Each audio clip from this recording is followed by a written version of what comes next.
Mes parents avaient déjà fini leur repas d'anniversaire quand je suis arrivé. Maman a souri, « Oh, tu es en retard. Règle l'addition, tu veux bien ?» Lol, ma sœur a ri, toujours aussi naïf, comme c'est mignon. J'ai réalisé que j'avais été invité exactement au moment où leur repas se terminait. J'ai appelé le gérant, et soudain, leurs visages devinrent blêmes. Je m'appelle Mélodie. J'ai 30 ans et j'habite dans un appartement calme en ville.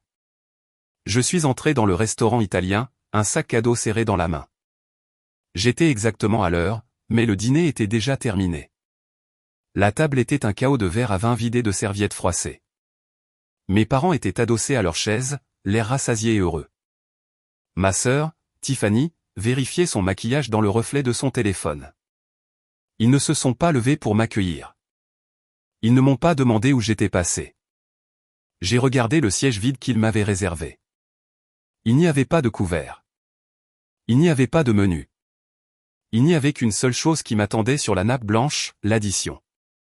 Elle était posée directement devant ma chaise. Ma mère a levé les yeux vers moi. Son regard était brillant, mais pas d'amour. Elle a affiché ce sourire doux et bienveillant qu'elle utilisait toujours avant de demander quelque chose d'impossible. « Ça ne te dérange pas de régler l'addition, n'est-ce pas, Mélodie ?» a-t-elle demandé. Sa voix était désinvolte, comme si elle demandait le sel. Tiffany a ri. Ce n'était pas un rire nerveux, mais un rire plein d'attente. Je suis resté là, figé au milieu de la salle de restaurant animée.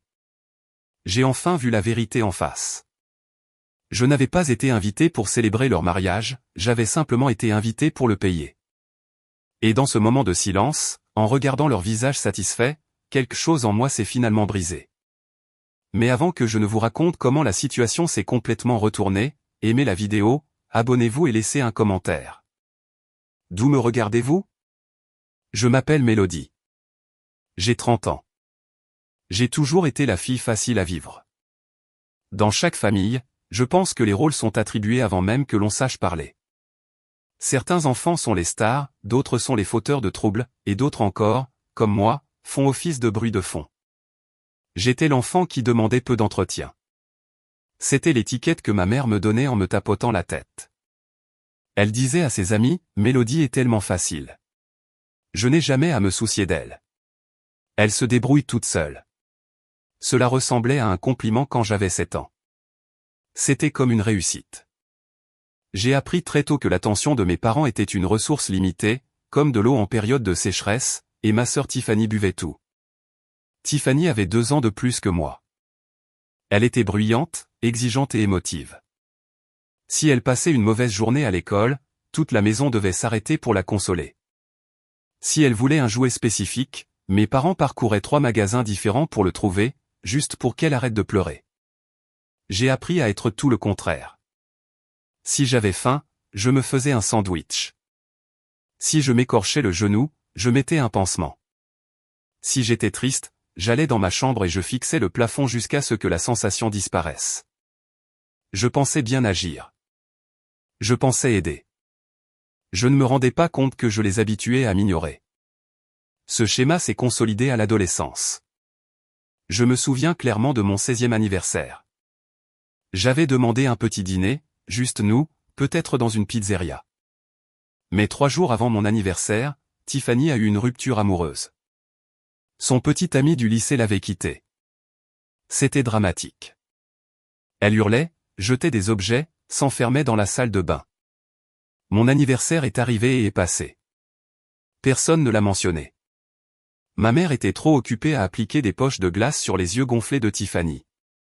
Mon père était trop occupé à essayer de convaincre Tiffany de sortir de sa chambre en lui promettant une virée shopping. Je me suis assise seule sur le porche, mangeant un cupcake que je m'étais acheté à la station-service. Je n'ai rien dit. Je ne voulais pas ajouter à leur stress. J'ai avalé ma déception comme une pilule amère et je me suis dit, ce n'est pas grave. Ils ont beaucoup à gérer. C'est devenu mon mantra, ils ont beaucoup à gérer. Quand j'ai obtenu mon diplôme universitaire, la dynamique est passée de l'espace émotionnel à l'espace financier. J'ai travaillé dur. J'ai toujours été doué avec les chiffres, doué pour l'organisation. J'ai décroché un emploi dans l'analyse de données dès la fin de mes études. Ce n'était pas tapa accent grave-l'œil, mais c'était bien payé. J'étais intelligente avec mon argent. J'épargnais, j'investissais. À l'âge de 25 ans, j'étais à l'aise financièrement. Tiffany, quant à elle, cherchait sa voie. Elle s'est essayée à la comédie. Elle s'est essayée au stylisme. Elle s'est essayée au métier d'influenceuse. Elle vivait à la maison sans payer de loyer, tandis que mes parents payaient sa voiture, son téléphone et ses factures de carte de crédit. La première fois que je leur ai donné de l'argent, c'était une petite somme. Ma mère m'a appelé, l'air paniqué. La facture d'électricité était due, et le chèque de paie de papa n'avait pas encore été encaissé. Est-ce que je pouvais leur dépanner 2 cents? Bien sûr, ai-je dit, je peux aider. J'étais fier. J'avais enfin quelque chose à offrir. J'avais enfin un moyen d'avoir de la valeur à leurs yeux. J'ai transféré l'argent immédiatement. Ils m'ont remercié chaleureusement. Tu nous sauves la vie, Mélodie, a dit maman, heureusement que tu es si responsable. Cette reconnaissance était addictive. C'était le seul moment où ils me regardaient avec une réelle appréciation. Mais cela s'est reproduit le mois suivant, puis le mois d'après. Les montants sont devenus plus importants. D'abord l'électricité, puis une réparation de voiture, puis Tiffany qui avait besoin d'une caution pour un appartement afin de pouvoir enfin déménager. J'ai tout payé. Je voulais qu'il soit heureux. Je voulais que Tiffany réussisse. J'ai commencé à mentir sur ma propre vie pour préserver la paix. J'ai réalisé que s'ils savaient combien je gagnais réellement, ils en demanderaient plus. J'ai donc créé un personnage. Pour ma famille, je n'étais pas analyste de données senior pour une grande entreprise technologique. J'étais une simple employée de bureau. Je leur disais que je faisais de la saisie de données. Je leur disais que mon loyer était élevé et que les temps étaient durs. Je conduisais une berline de 5 ans d'âge alors que je pouvais m'offrir une voiture de luxe. Je portais des vêtements simples. Je ne parlais jamais de mes primes. Je faisais cela parce que j'avais peur. J'avais peur que s'ils apprenaient la vérité, ils cessent complètement de me voir comme une fille pour ne me considérer que comme un compte en banque. Je voulais être aimé pour moi-même, pas pour ce que je pouvais leur acheter. Mais au fond de moi, je pense que je connaissais la vérité. Je savais que l'enfant facile à vivre était devenu l'adulte bien pratique. J'étais le filet de sécurité. J'étais le plan de secours.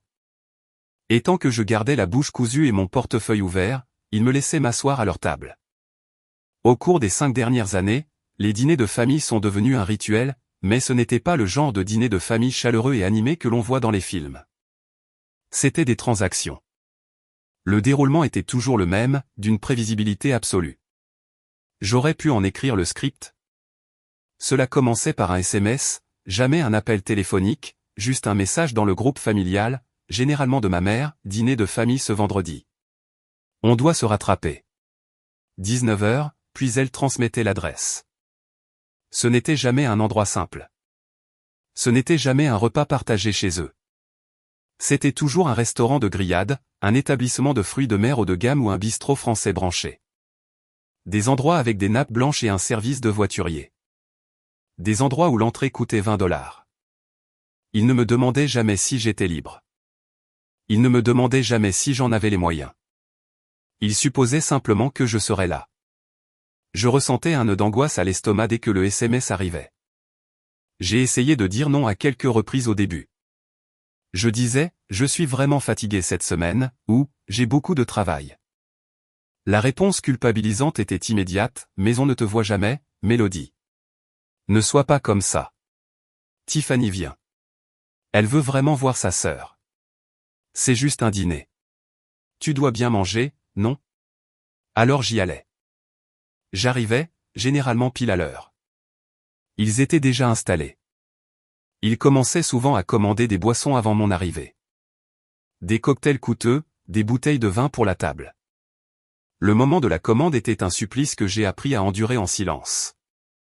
Mon père regardait le menu et disait, je pense que je vais prendre l'entrecôte, et peut-être la queue de homard à côté. Ma mère commandait des entrées pour tout le monde à partager. Des calamars, des cocktails de crevettes, des plateaux de fromages artisanaux. Oh, il faut qu'on goûte ça, disait-elle en faisant signe au serveur. Tiffany était la pire. Elle commandait le plat le plus cher du menu, prenait 3 bouchées, puis le repoussait en disant qu'elle n'avait plus faim. Elle commandait des tournées de shooter ou des martinis spécialisés. Moi, je restais assise là à boire de l'eau du robinet. Je commandais la salade la moins chère ou un plat de pâtes simple. Je mangeais lentement, regardant les chiffres s'additionner dans ma tête, $50 pour le vin, 80 pour les steaks, 30 pour les entrées. La conversation ne tournait jamais autour de moi. Il parlait des derniers drames de Tiffany. Il parlait de voisins que je ne connaissais pas. Il parlait de la partie de golf de papa. Si j'essayais de prendre la parole pour leur raconter ma semaine ou parler d'un livre que j'avais lu, il hochait la tête poliment pendant 3 secondes puis m'interrompait. Et puis la fin de la soirée arrivait. Le moment que je redoutais le plus. Le serveur débarrassait les assiettes. Il demandait pour le dessert. Il commandait des cafés et des gâteaux. Enfin, le petit porte-addition en cuir noir arrivait. Le serveur le plaçait au centre de la table. Le silence qui suivait était lourd. C'était un silence rodé. Mon père tapotait ses poches. Oh, mince, marmonna-t-il, je crois que j'ai laissé mon portefeuille dans mon autre veste. Ou bien ma mère me regardait avec de grands yeux innocents, Mélodie, tu as de quoi régler. On prendra le prochain. On prendra le prochain. C'était le mensonge qui maintenait la cohésion de notre famille. Il n'y avait jamais de prochain. Ou plutôt, il y en avait un, mais il ne le payait pas non plus. Parfois, il ne prenait même pas la peine de trouver une excuse. Parfois, Tiffany faisait simplement glisser le porte-addition vers moi sans détacher ses yeux de son téléphone. Et je payais. Je sortais ma carte de crédit. J'affichais un sourire crispé et douloureux. Je disais, c'est bon, je m'en occupe. Pourquoi faisais-je cela? Je me suis posé cette question 1000 fois dans l'obscurité, à 3 heures du matin. Je le faisais parce que je voulais faire partie de la famille. Je sentais que si je refusais, si je faisais une scène, je serais banni. Je pensais que payer l'addition était le prix d'entrée. C'était le loyer que je payais pour occuper une place dans leur vie. Je me disais que j'étais généreuse.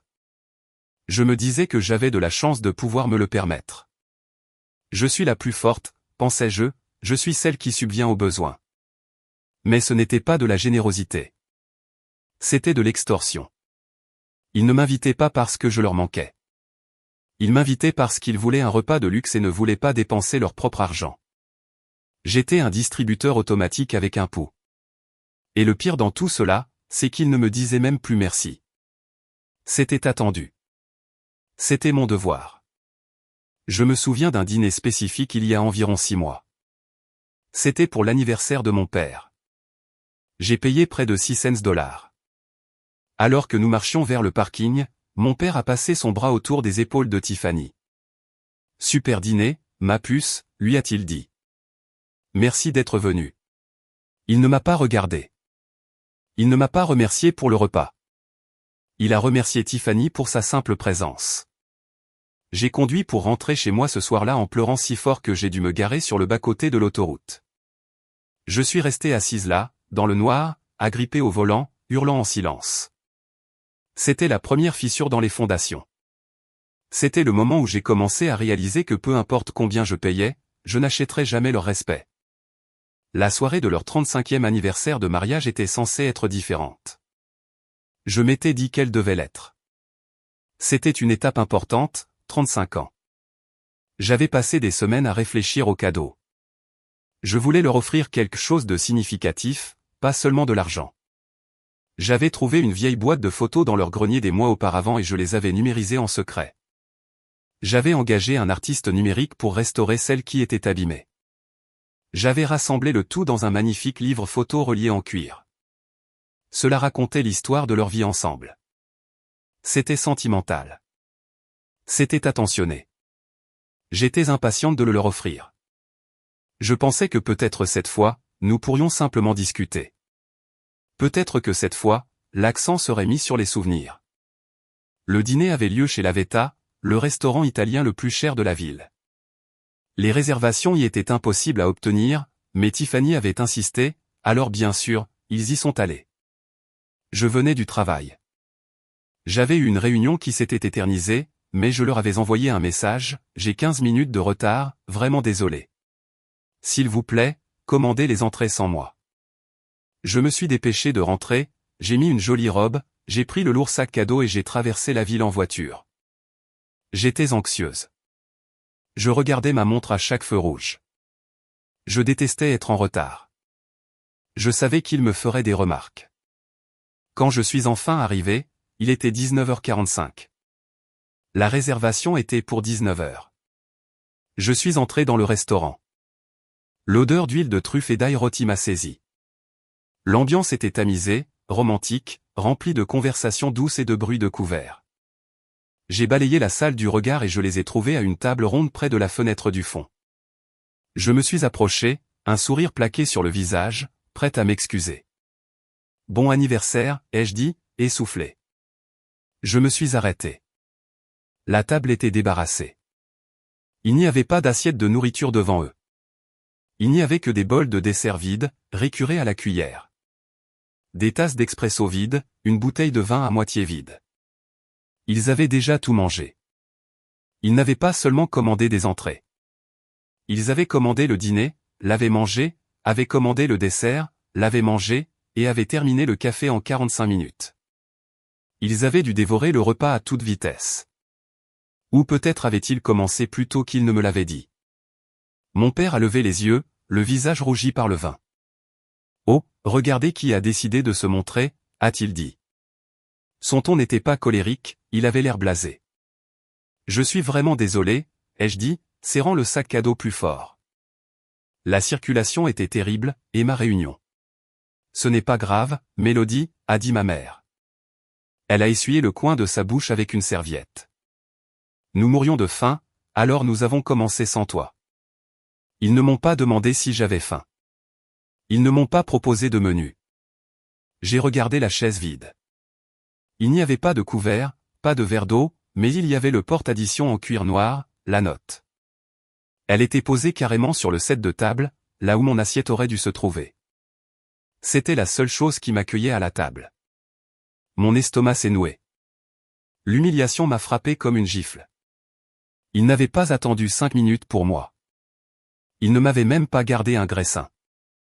Ça ne te dérange pas de régler l'addition, n'est-ce pas, a demandé maman. Les mots de l'introduction de mon histoire résonnaient dans ma tête. Sa voix était si légère, si aérienne. Tiffany m'a regardé avec un sourire narquois. Elle vérifiait son reflet dans l'écran de son téléphone, ajustant son rouge à lèvres. « Détends-toi, Mel », a-t-elle dit. « Tu es toujours doué pour ça. De toute façon, papa a encore oublié sa carte. » « Encore » ai-je chuchoté. « Ne sois pas mesquine », a répliqué Tiffany, me regardant enfin. « C'est leur anniversaire. Ne gâche pas tout. » J'ai regardé les 3 membres de ma famille. Mon père, l'homme qui m'avait appris à faire du vélo, qui était en train de se curer les dents avec un cure-dent, évitant mon regard. Ma mère, que je voulais désespérément satisfaire, souriant d'un air impatient en regardant mon sac à main. Ma sœur, qui n'apportait rien d'autre que des critiques, l'air ennuyé. J'ai regardé le sac cadeau dans ma main. L'album photo, les heures de travail, l'amour que j'y avais mis. J'ai regardé l'addition. J'ai tendu la main et j'ai ouvert le porte-addition. Ma main tremblait légèrement. J'ai regardé le total, 485,50 $.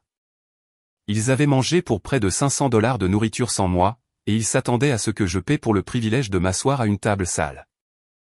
Ils ne me voyaient pas. Ils ne voyaient pas Mélodie. Ils voyaient un portefeuille. Ils voyaient une ressource. J'ai senti un déclic dans ma poitrine. Ce n'était pas un bruit fort. C'était un son discret et définitif, comme un verrou qui se tourne. J'ai regardé le serveur qui attendait à proximité, l'air embarrassé. Il savait, il les avait regardés manger. Il savait que je venais d'entrer. Son regard était plein de pitié. Je ne voulais pas de sa pitié. Bien sûr, ai-je dit. Ma voix sonnait bizarrement à mes propres oreilles, calme, robotique. Je m'en occupe. Je ne le faisais pas pour être gentille, pas cette fois. Je le faisais pour acheter les preuves. J'ai tendu ma carte au serveur. Je ne me suis pas assise. Je suis resté debout pendant qu'il traitait le paiement. Tu ne t'assieds pas, a demandé maman. On peut te commander. Je ne sais pas, une salade. Non, ai-je dit. Je n'ai pas faim. Je n'avais pas faim, j'avais la nausée. Le serveur est revenu avec le reçu. Je l'ai signé. Je n'ai pas ajouté de pourboire sur la carte. J'ai sorti un billet de $20 de mon sac et je l'ai donné directement au serveur pour qu'il le reçoive lui, et non eux. J'ai pris ma copie du reçu. Je l'ai plié soigneusement et je l'ai mise dans ma poche. Joyeux anniversaire, ai-je répété. J'ai posé le sac cadeau sur la table. Tenez. Oh, merveilleux, a dit maman en l'attrapant. Elle ne m'a pas dit merci pour le dîner. Je me suis retourné et je suis parti. Je n'ai pas regardé en arrière. J'ai entendu le bruit du papier cadeau que l'on déchire tandis que je m'éloignais. Le trajet de retour s'est fait en silence. Je n'ai pas pleuré cette fois. Je n'ai pas crié. Habituellement, après ces dîners, je passais des heures à rationaliser. Je me disais, ce n'est pas grave. C'est la famille. L'argent n'est que de l'argent. Mais ce soir-là, la rationalisation n'est pas venue. À la place, une logique froide et implacable a pris le dessus. C'était l'analyste de données en moi. J'avais besoin de voir les chiffres. Je devais cesser d'agir sous le coup de l'émotion et commencer à regarder les faits. Je suis entré dans mon appartement. Mon petit ami, Caleb, était sur le canapé en train de lire. Il a levé les yeux et a vu mon visage. « Tu es rentré tôt », a-t-il dit. « Comment ça s'est passé ?»« C'est fini », ai-je dit. Il s'est levé, inquiet. « Qu'est-ce qui s'est passé ? Ils se sont disputés ? » « Non », ai-je dit. Ils ont mangé sans moi. Ils m'ont laissé l'addition et j'ai payé. Caleb a soupiré. Il détestait la façon dont il me traitait. Il me répétait depuis des années d'arrêter, mais il n'avait jamais trop insisté. Il savait que je devais arriver à cette conclusion par moi-même. Je suis désolé, Mel, a-t-il dit doucement. J'ai besoin de travailler, ai-je dit. Je suis allé dans mon bureau à la maison. Je me suis assise à mon bureau et j'ai ouvert mon ordinateur portable. Je n'ai pas ouvert ma boîte mail professionnelle. J'ai ouvert mon logiciel de finances personnelles. J'ai créé une nouvelle feuille de calcul. Je l'ai nommée « la taxe familiale ». J'ai commencé à remonter dans mes relevés bancaires. Je suis revenu un mois en arrière, puis 6 mois, puis 1 an, puis 5 ans. J'ai tout catégorisé. Catégorie, dîner, catégorie, facture de Tiffany, catégorie, prêt d'urgence, catégorie, cadeau, catégorie, vacances de groupe, où j'avais payé pour l'Airbnb. J'ai travaillé pendant 3 heures. La liste s'allongeait encore et encore. Les lignes se remplissaient. Il y avait les $2000 pour la réparation de la voiture de Tiffany, les $800 pour les soins dentaires de maman, les courses à 3 cents, les innombrables dîners à 400$, la fois où papa avait emprunté $1500 pour une idée commerciale qui n'avait jamais vu le jour. Ce n'était pas juste une aide occasionnelle. C'était un siphonnage systématique de mes ressources. J'ai regardé chaque ligne. Je me souvenais des émotions qui y étaient associées. 12 juin, $120, déjeuner d'anniversaire de maman. Je me souvenais qu'elle avait critiqué mes cheveux pendant tout le repas. 4 août, $350, billet de concert pour Tiffany. Elle ne m'avait même pas invité, elle m'avait juste demandé de les acheter pour elle et son amie. J'ai saisi le montant final de ce soir, $485,50. Puis j'ai cliqué sur le bouton de somme automatique pour obtenir le total des 5 ans. Le chiffre est apparu en caractères gras et noirs au bas de l'écran, $62 450. J'ai fixé l'écran. $62 000. C'était un apport pour une maison. C'était un master universitaire. C'était un mariage. C'était une année de voyage. J'avais donné $62 000 à ces gens, et ils n'avaient même pas pu attendre 10 minutes pour que je mange mon dîner. J'ai senti la main de Caleb sur mon épaule. Il était entré silencieusement et regardait l'écran. Il a sifflé doucement. Mélodie. Je sais, ai-je chuchoté. Je leur ai pratiquement acheté une voiture de luxe, morceau par morceau. Et qu'as-tu obtenu en retour, a-t-il demandé. Ce n'était pas une question méchante, c'était une question sincère. J'y ai réfléchi. Que avais-je obtenu? Avais-je obtenu de l'amour? Non. Avais-je obtenu du respect? Non. Avais-je obtenu de la sécurité? Non. J'avais été ignoré.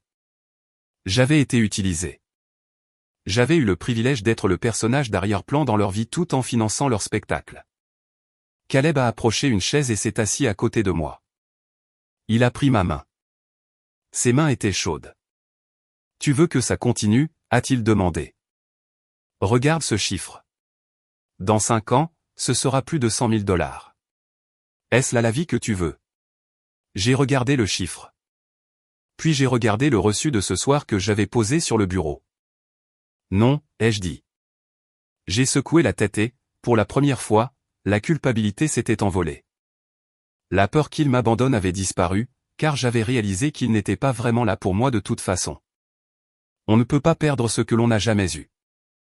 Ça s'arrête maintenant, ai-je dit d'une voix ferme. D'accord, a dit Caleb. Comment veux-tu t'y prendre? Tu veux les appeler? Hurler sur eux? Non, ai-je dit. Cela leur donnerait du pouvoir. Cela leur donnerait une occasion de jouer les victimes. Ils vont pleurer. Ils diront que je suis ingrate. Tiffany va hurler. J'ai fermé l'ordinateur portable. Je ne vais rien dire, ai-je dit. Je vais juste arrêter. D'un coup sec. D'un coup sec? Oui, ai-je dit. Je vais attendre la prochaine invitation et je vais l'accepter. Mais la banque est fermée. J'ai ressenti une sensation étrange dans la poitrine. Ce n'était pas de l'anxiété. C'était de la paix. C'était la sensation de poser un sac à dos très lourd après des kilomètres de marche. Je me suis tourné vers Caleb. Commandons une pizza. Je meurs de faim. Ce soir-là, nous avons mangé une pizza au pepperoni bon marché sur le sol du salon. Elle avait coûté 20 $ et avait meilleur goût que n'importe quel repas que j'avais payé chez Lavetta. Le lendemain matin de la catastrophe de l'anniversaire, je me suis réveillé avec un sentiment étrange dans la poitrine. Habituellement, le lendemain d'un dîner de famille, je me réveillais avec une gueule de bois de culpabilité. Je restais au lit à repasser chaque conversation, me demandant si j'avais dit ce qu'il ne fallait pas, si Tiffany était en colère contre moi, si papa avait aimé son cadeau. Mais ce matin-là, il n'y avait pas de culpabilité. Il n'y avait que du silence. Je suis resté allongé dans mon lit à regarder le plafond. La lumière du soleil filtrait à travers les stores. J'entendais Caleb préparer le café dans la cuisine. L'odeur des grains torréfiés flottait dans le couloir. C'était un samedi normal, mais pour moi, cela ressemblait au premier jour d'une nouvelle vie. J'ai tendu la main vers mon téléphone sur la table de chevet. C'était un réflexe. Chaque matin depuis 10 ans, mon premier geste était de vérifier le groupe de discussion familiale. Généralement, il y avait des messages de maman qui se plaignait d'un voisin ou de Tiffany qui envoyait un lien vers une paire de chaussures qu'elle voulait. J'ai déverrouillé l'écran. Le groupe était là. Maman, quelle soirée. Si fatiguée aujourd'hui. Tiffany, j'ai mal à la tête. Besoin de café d'urgence. Mon pouce flottait au-dessus du clavier. L'ancienne mélodie aurait écrit « J'espère que vous allez pouvoir vous reposer. Je vous aime ». Ou bien j'aurais envoyé 5 $ à Tiffany via l'application de paiement pour son café. J'ai regardé le curseur clignoter. Clignotement, clignotement, clignotement. Je n'ai rien écrit. J'ai fermé l'application. J'ai posé le téléphone face contre terre sur la table. Je suis allé dans la cuisine. Caleb a levé les yeux de son toast. Il avait l'air prudent. « Salut », a-t-il dit, vérifiant l'état des lieux. « Non », ai-je dit. Je n'ai pas répondu.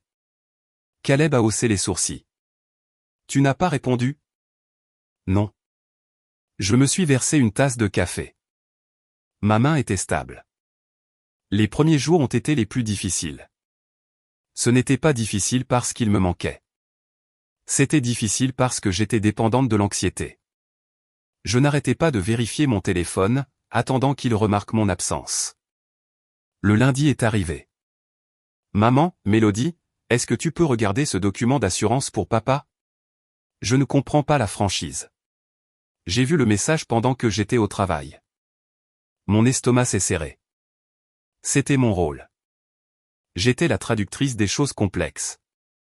En temps normal, je l'aurais appelé immédiatement pendant ma pause déjeuner et j'aurais passé 45 minutes à lui expliquer. Je me suis forcé à ranger mon téléphone. J'ai travaillé sur mes feuilles de calcul. Je suis allé en réunion. À 17 h, j'ai répondu « Je suis débordé au travail cette semaine ». Je pense que le document explique tout à la page 3. C'était poli, c'était direct, mais c'était un non. Maman, oh, d'accord. Je suppose que je vais essayer de me débrouiller. L'agressivité passive était palpable. Elle voulait que je me sente coupable. Elle voulait que je dise « Non, attends, je vais le faire ». Je ne l'ai pas fait. La deuxième semaine, le silence de mon côté commençait à se faire remarquer. Ils ont commencé à provoquer les choses. Tiffany m'a envoyé un message privé le jeudi. Tiffany, salut Serette. Je suis un peu courte pour le loyer ce mois-ci. Mes heures ont été réduites. Est-ce que tu peux me prêter 300 $? Je te rembourserai la semaine prochaine. J'ai fixé le message. Je te rembourserai, le plus grand mensonge de l'histoire de notre famille. Elle ne m'avait jamais remboursé un seul centime. Ni pour la réparation de la voiture, ni pour les billets de concert, ni pour la caution de la fois où elle s'était fait arrêter à l'université. J'ai écrit, je ne peux pas en ce moment, Tiff. Mon budget est serré. Tiffany, sérieusement? Tu as un salaire énorme. Ne fais pas ta pince. M. Amand a dit, vous êtes allé au cinéma le week-end dernier. Il m'observait. Il surveillait mes dépenses. Moi, je ne peux pas aider ce mois-ci. Elle a envoyé une série d'émoticônes en colère, puis ce fut le silence. Je me suis assise sur mon canapé ce soir-là, tremblante. Est-ce que c'est méchant, ai-je demandé à Caleb. Elle pourrait se faire expulser. Caleb s'est assis à côté de moi. Elle vit chez tes parents, Mel. Elle ne va pas se faire expulser. Elle veut juste de l'argent de poche pour le week-end. Il avait raison. Je savais qu'il avait raison. Mais rompre l'habitude d'être leur sauveuse ressemblait à une fracture. Cela faisait mal. Cela semblait anormal. Je me sentais comme une mauvaise fille. Mais je continuais à regarder ma feuille de calcul de la taxe familiale, 62 450 $. Je devais rester forte. Puis l'invitation est arrivée. C'était exactement 2 semaines après l'anniversaire. Mon téléphone a vibré. Maman, dîner de famille vendredi soir. On doit se rattraper. Tu nous as manqué. Papa, allons au Blue Pearl. J'ai une envie d'huître. Tiffany, oui, j'ai besoin d'un verre pour fêter ça. Cette semaine a été horrible. Le Blue Pearl? Je le connaissais bien. C'était sur le front de mer. Nappe blanche, service de voiturier, le plateau de fruits de mer y coûtait 80 $. Mon cœur a commencé à battre la chamade contre mes côtes. C'était le test. Il tâtait le terrain. Il voulait voir si le distributeur de billets était de nouveau en service.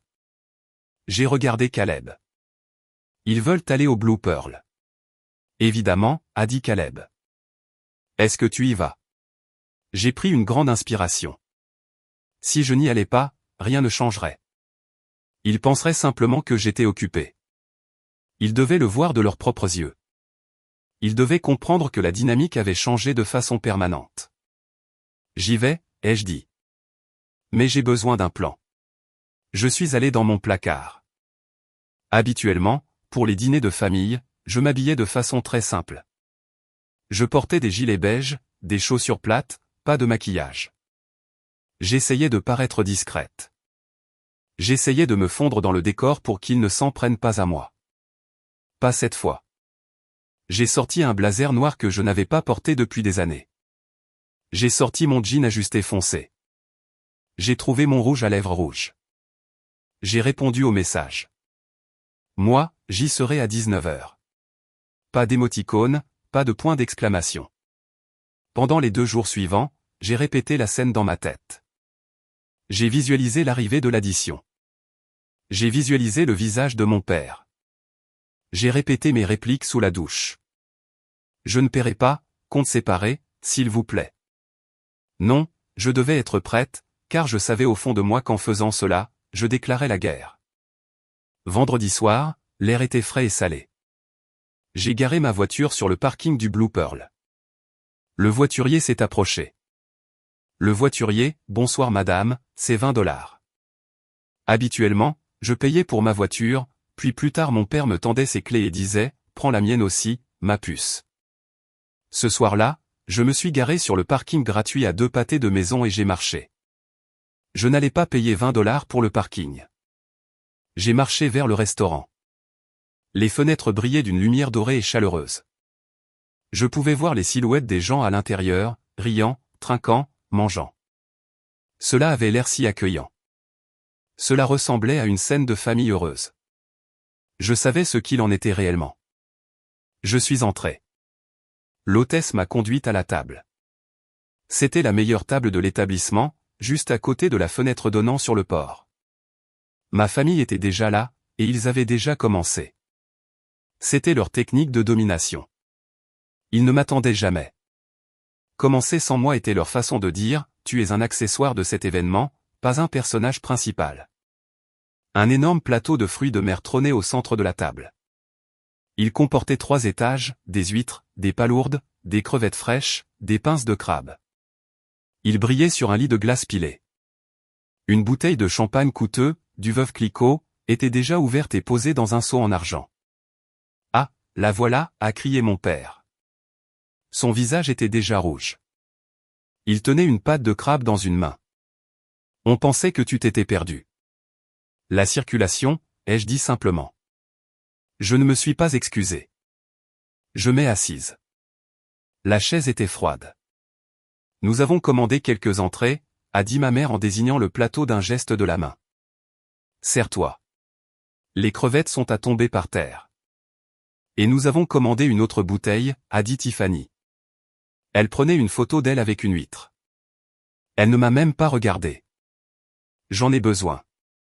Mon patron a été un véritable cauchemar aujourd'hui. Le serveur est apparu à mes côtés. Bonsoir mademoiselle. Puis-je vous servir une coupe de champagne? J'ai regardé la bouteille. Je savais que cette bouteille coûtait 120 $. Non, merci, ai-je dit clairement. Je vais prendre un thé glacé. Ma mère a froncé les sourcils. Oh, allez, Mélodie. C'est la fête. Papa a eu de bons résultats chez le médecin. C'est une excellente nouvelle, ai-je dit. Mais je conduis. Juste un thé glacé. Et pour le dîner, a demandé le serveur. J'ai regardé le menu. Je n'ai pas regardé les prix, mais je les connaissais. Le homard thermidor était à 65 $. Le bar était à 50 $. Je n'ai pas très faim ce soir, ai-je dit. Je vais prendre la salade verte maison avec du poulet grillé. La table est devenue silencieuse pendant une seconde. Une salade? Tiffany a ri. Mel, on est au Blue Pearl. On ne commande pas une salade. Profite un peu de la vie. La salade me convient très bien, ai-je dit. J'ai rendu le menu au serveur. Eh bien, a dit mon père en se raclant la gorge. Pour moi, ce sera le terre-mer. Le plus grand homard que vous ayez, mon grand. Je prendrai les coquilles Saint-Jacques, a dit maman. Et une portion de frites à la truffe. Risotto au homard pour moi, a dit Tiffany. J'ai regardé les commandes défiler. C'était comme assister à un accident de voiture au ralenti. Ils commandaient avec une telle insouciance. Ils commandaient comme des rois. Mais ils commandaient avec mon portefeuille. Ils ne demandaient pas le prix des suggestions du jour. Ils s'en moquaient. Pourquoi s'en soucieraient-ils? Dans leur esprit, l'addition allait disparaître. J'étais la magicienne qui faisait s'évanouir la dette. Le dîner a duré 2 heures. Ce fut épuisant. Ils parlaient sans m'écouter. Ils parlaient de personnes que je ne connaissais pas. Ils se plaignaient du manque d'argent. Ironiquement. Le prix de l'essence est tellement élevé, se plaignait mon père tout en mangeant un steak à 60 $. Je n'arrive pas à croire que les loyers augmentent, pleurnichait Tiffany tout en buvant un verre de vin à 20 $. J'ai mangé ma salade lentement. J'ai bu mon thé glacé. J'ai dit très peu de choses. Je les observais. Je les voyais clairement pour la première fois.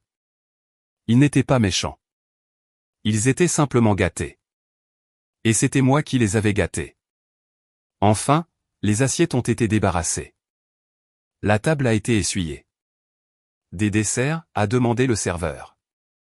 Oh, le gâteau fondant au chocolat, a dit maman. Un gâteau au fromage, a dit papa. Un espresso martini, a dit Tiffany. Je n'ai rien commandé. 20 minutes plus tard, les desserts avaient disparu. Le café était terminé. Le moment est arrivé.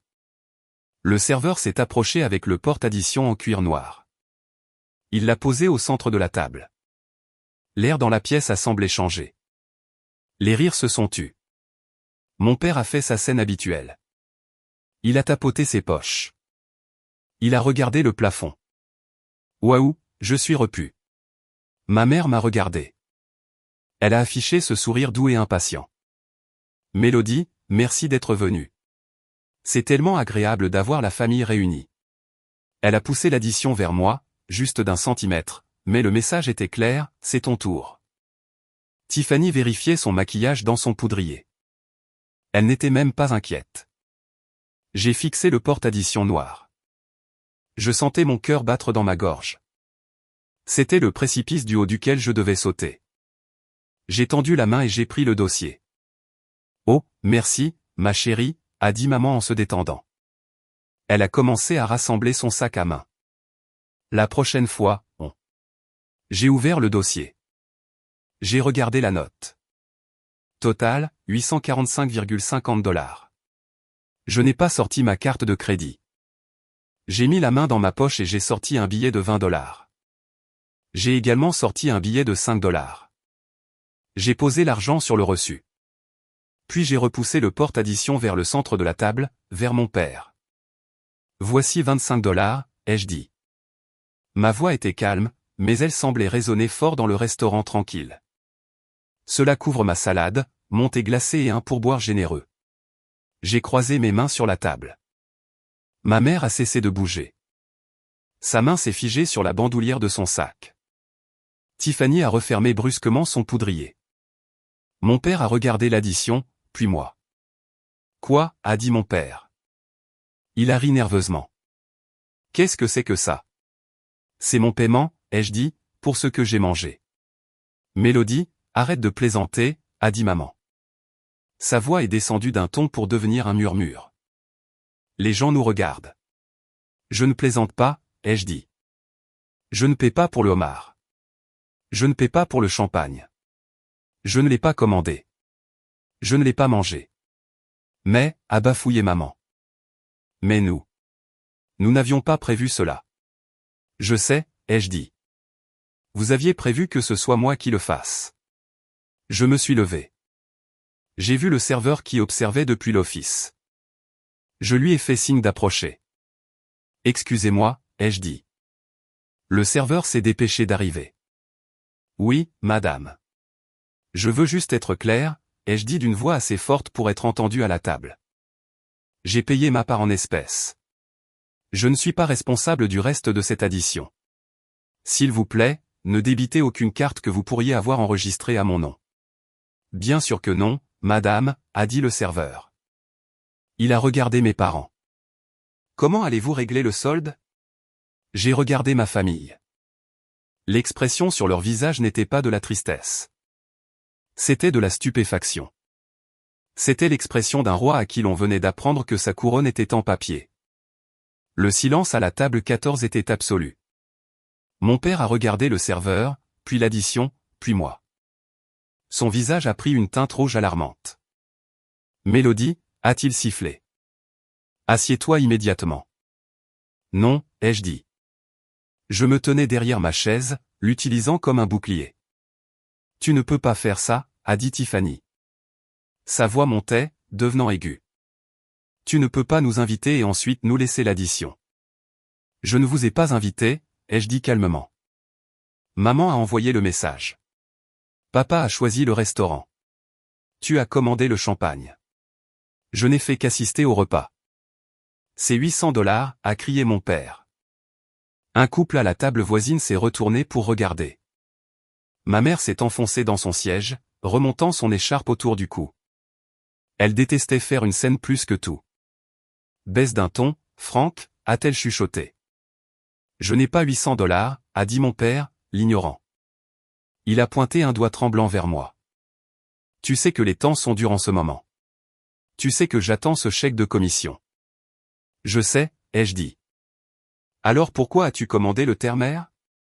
Pourquoi as-tu commandé la deuxième bouteille de vin? Parce que, a-t-il bafouillé. Parce que nous fêtions l'événement. Nous pensions que tu t'en occupais. C'est ce que tu fais d'habitude. C'est ce que je faisais, ai-je corrigé. Au passé. Le serveur s'agitait, mal à l'aise. Monsieur, avez-vous besoin d'un moment? Nous avons besoin du responsable, a crié Tiffany. Ma sœur essaie de nous arnaquer. Tiffany, arrête, ai-je dit. Le responsable est arrivé rapidement. C'était un homme de grande taille au visage sévère. Il avait déjà vu ce genre de situation, mais généralement avec des adolescents, pas avec une famille d'adultes. Y a-t-il un problème, a-t-il demandé. Oui, a dit mon père. Il y a un malentendu au sujet de l'addition. Il n'y a aucun malentendu, ai-je dit au responsable. J'ai payé ma part. Ma famille semble avoir des difficultés à régler la leur. Ma mère m'a regardé avec des larmes dans les yeux. De vraies larmes cette fois. Mélodie, s'il te plaît, ne fais pas ça. S'il te plaît, paie juste cette dernière fois. On te remboursera. Je le jure. Je l'ai regardé. J'ai regardé la femme qui m'avait élevé. Je l'aimais. Je l'aimais vraiment. Mais j'ai réalisé à ce moment-là que céder à ses caprices n'était pas de l'amour. C'était du poison. Si je payais cette addition, rien ne changerait jamais. Nous serions de retour ici le mois prochain et le mois d'après. Non, maman, ai-je dit doucement. Je ne peux pas. Mon père a poussé un long soupir de défaite. Il a ouvert son portefeuille. C'était un vieux portefeuille en cuir bourré de reçus. Il a sorti une carte de crédit. C'était une carte bleue. Il l'a tendue au responsable. Essayez celle-ci. Le responsable l'a prise et s'est éloigné.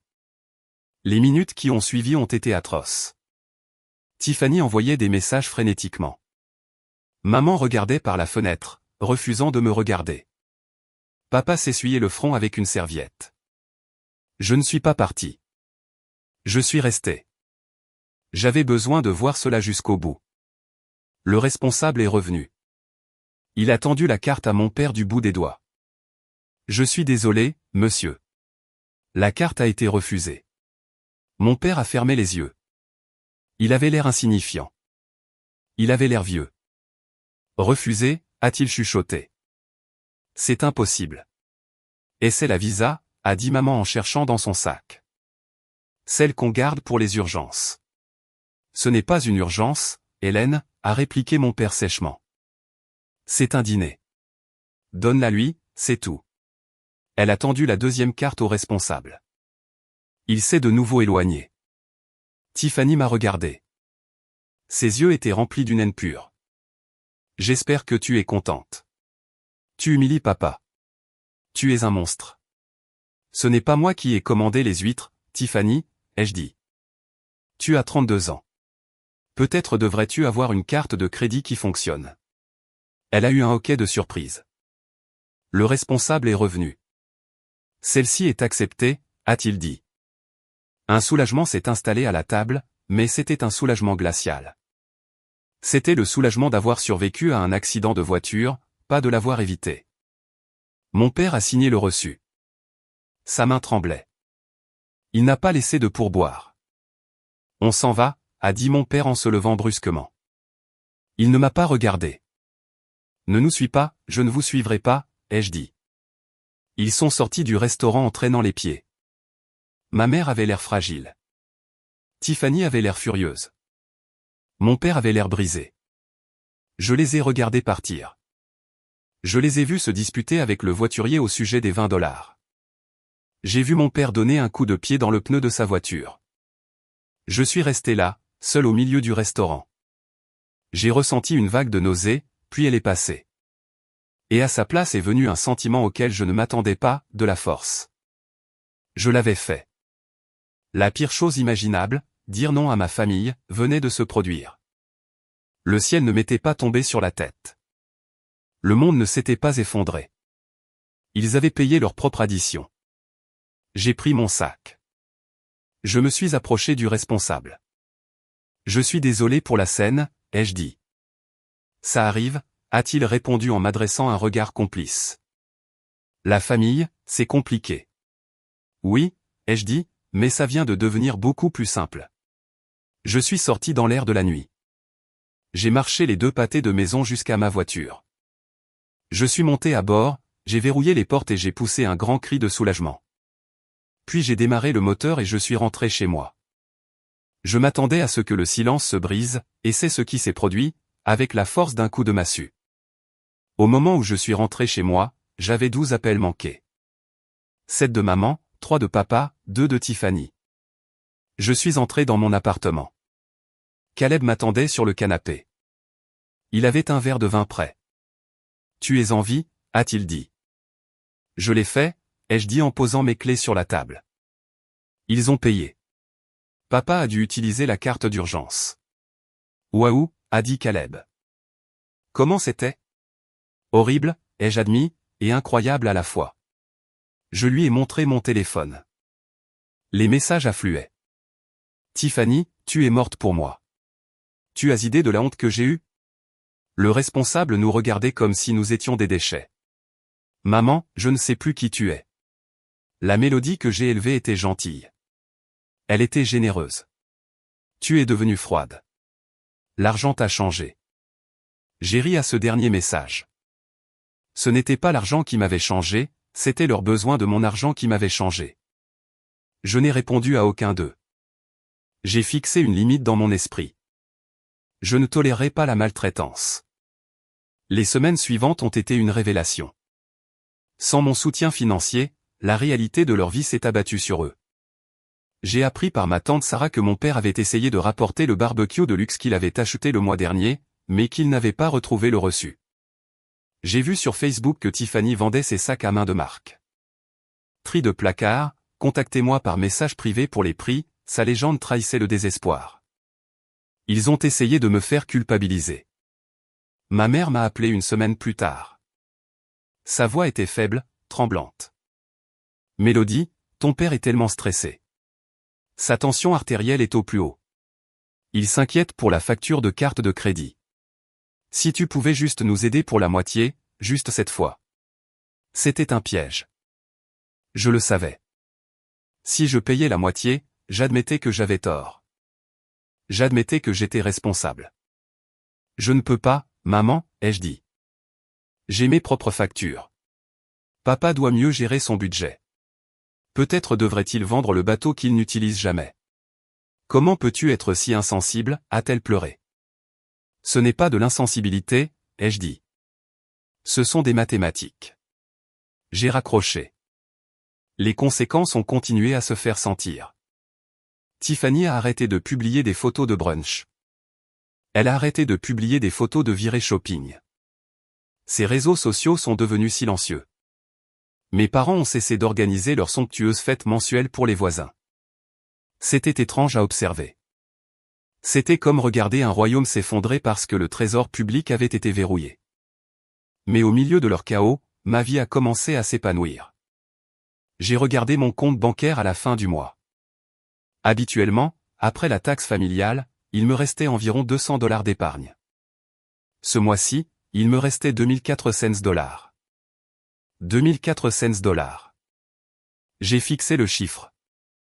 Caleb, ai-je appelé. Regarde ça. Il a regardé. Il a souri. Ça, c'est de l'argent pour l'Italie. C'est de l'argent pour une maison, ai-je dit. Nous avons réservé un week-end dans un chalet à la montagne. Juste nous deux. Nous avons fait de la randonnée. Nous avons cuisiné des pâtes simples. Nous avons bu du vin près du feu.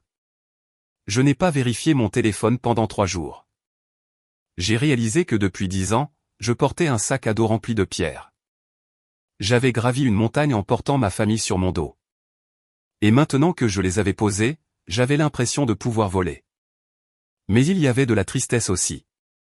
J'ai fait le deuil de la famille que je voulais. J'ai fait le deuil de l'idée qu'ils m'aimeraient juste pour ma présence. J'ai dû accepter la dure vérité, ils aimaient ce que je leur fournissais, pas qui j'étais. Et ce n'était pas grave, car j'aimais qui j'étais, et Caleb aimait qui j'étais. Un mois après le dîner, le téléphone a sonné. C'était mon père. J'ai hésité, puis j'ai répondu. « Allô, Mélodie » a-t-il dit. Sa voix était bourrue, mais pas en colère. Il avait l'air fatigué. « Salut, papa. Ta mère et moi vendons le bateau » a-t-il dit. J'ai fait une pause. « Ah oui ? Ça coûte trop cher à amarrer. On ne l'utilise pas. » Ça me semble être une décision intelligente, ai-je dit. « Oui, enfin, a-t-il grogné. On va aussi faire un vide-grenier le week-end prochain. Se débarrasser de vieilleries. Il ne m'a pas demandé d'argent. Il ne m'a pas demandé de prêt. Il me faisait simplement part d'une décision financière qu'il avait prise. Bonne chance pour la vente, ai-je dit. Merci, a-t-il répondu. On s'appelle plus tard. Il a raccroché. J'ai posé le téléphone. J'ai souri. Ce n'était pas des excuses. Il ne s'excuserait jamais, mais c'était quelque chose de mieux, de l'indépendance. 6 mois se sont écoulés depuis la soirée au Blue Pearl. Ma vie est très différente aujourd'hui. Elle est plus calme, mais elle est authentique. Je vois toujours ma famille, mais les conditions de nos rencontres sont strictement les miennes. Je suis la gardienne de ma propre vie. Nous ne faisons plus de dîner au restaurant. Je leur ai dit simplement, j'épargne pour une maison, donc je ne vais plus au restaurant. Ils n'ont pas discuté. Ils ne pouvaient pas discuter, car ils n'avaient pas les moyens de m'inviter, et ils savaient que je ne les inviterais pas. Alors, maintenant, nous prenons un café. Nous nous retrouvons dans un petit café. J'achète mon propre café au lait, ils achètent le leur, nous restons assis pendant 1 heure, nous parlons du temps qu'il fait, nous parlons d'émissions de télévision, nous ne parlons pas d'argent. La dynamique a changé. Je ne suis plus l'enfant. Je suis une adulte à part entière. Quand Tiffany a obtenu un nouvel emploi, un vrai travail de réceptionniste, elle m'en a parlé avec une pointe de fierté. C'est ennuyeux, a-t-elle dit, mais le salaire est régulier. C'est super, Tiff, ai-je dit, et je le pensais vraiment. Elle ne m'a pas demandé de lui payer des verres pour fêter ça, elle s'est acheté un beignet. J'ai réalisé qu'en leur coupant les vivres, je les avais en fait aidés. Je les avais forcés à grandir. Mon père gère ses dettes. Ma mère apprend à cuisiner au lieu de commander des plats à emporter. Ils s'en sortent. Ils vont en fait très bien. Ils ne sont pas morts sans mon argent. Ils sont juste devenus des gens normaux. En ce qui me concerne, Caleb et moi avons acheté une maison la semaine dernière. Elle est petite, avec un grand jardin et un porche. Lorsque nous avons signé les documents, l'agent de crédit nous a interrogés sur notre apport personnel. Il est conséquent, a-t-elle dit. Vous avez bien épargné. J'ai serré la main de Caleb. Oui, ai-je dit. Nous avons arrêté de dépenser pour des choses qui n'en valaient pas la peine. Hier, je rangeais mon ancien bureau dans l'appartement avant le déménagement. J'ai trouvé le porte-addition en cuir noir du Blue Pearl. J'avais dû le prendre par accident dans la confusion. Ou peut-être avais-je conservé le reçu et l'avais-je mis à l'intérieur. Je l'ai ouvert. Le reçu de ce soir-là était toujours là, 845,50 $. J'ai regardé les articles, le homard, le champagne, la cupidité. J'ai pris un briquet dans le tiroir. Je suis sorti sur le balcon. J'ai tenu le reçu au-dessus d'un vieux cendrier. J'ai allumé le briquet. La flamme a pris le bord du papier. J'ai regardé le papier s'enrouler et noircir. J'ai regardé les chiffres disparaître. Les 845,50 $ se sont transformés en cendres. Le terre-mer s'est transformé en fumée. J'ai regardé le papier brûler jusqu'à ce qu'il ne reste plus que de la poussière. J'ai soufflé les cendres dans le vent. Je suis retourné à l'intérieur. Caleb était en train de fermer un carton marqué « Cuisine ». Prête, a-t-il demandé. Prête, ai-je dit. J'ai pris un marqueur et j'ai écrit sur le carton suivant, bureau de Mélodie. Je ne suis plus la victime. Je ne suis plus le distributeur de billets. Je ne suis plus la fille facile à vivre. Je m'appelle Mélodie. Et pour la première fois de ma vie, je suis libre. Mon message à tous ceux qui lisent ceci, à tous ceux qui ressentent ce nœud d'angoisse à l'estomac lorsque leur téléphone vibre, à tous ceux qui paient l'addition juste pour préserver la paix, une paix que vous devez acheter n'est pas la paix. C'est un abonnement, et vous avez le droit de le résilier. Vous pouvez aimer votre famille et tout de même dire non. Vous pouvez être une bonne fille et garder votre propre argent. Vous pouvez quitter la table, car les seules personnes qui s'emportent lorsque vous fixez des limites sont celles qui profitaient du fait que vous n'en aviez pas. J'ai résilié mon abonnement, et la musique de ma vie n'a jamais été aussi douce.